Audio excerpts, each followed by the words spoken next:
আমি একজন married person, I am not divorced. আমি প্রেগনেন্ট হচ্ছি কি না হচ্ছি আমাদের ব্যক্তি স্বাধীনতা।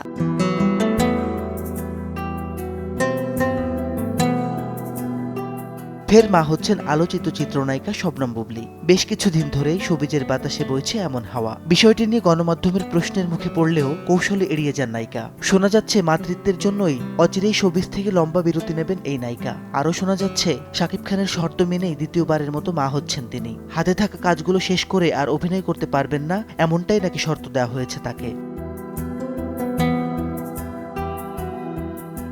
সম্প্রতি এক পডকাস্টে এ সকল প্রশ্নের কড়া জবাব দিয়েছেন এই অভিনেত্রী। নায়িকার ভাষ্য মতে, শাকিব খানের সঙ্গে এখনও তার বিচ্ছেদ হয়নি, ফলে তার মা হওয়া নিয়ে অবাক হওয়ার কিছু নেই। একজন বিবাহিত নারীর অন্তঃসত্ত্বা হওয়া একান্তই ব্যক্তিগত। বিষয়টি নিয়ে দর্শককে জবাবদিহি করতে বাধ্য নন বলে স্পষ্ট জানান তিনি।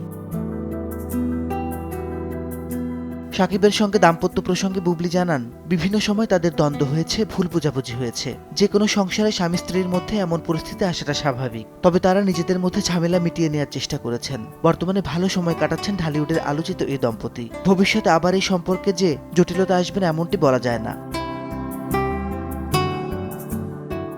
এদিকে শোবিজের একাধিক পুরুষের সঙ্গে প্রেমের গুঞ্জন নিয়েও মুখ খুলেছেন বুবলী। তার ভাষ্য, একটি নির্দিষ্ট মহল তাকে ইন্ডাস্ট্রিতে কাজ করতে দিতে চায় না বলেই সুপরিকল্পিতভাবে এমন গুঞ্জন ছড়ায়। যারা এসব করছেন তাদের প্রতি ধিক্কার জানান নায়িকা।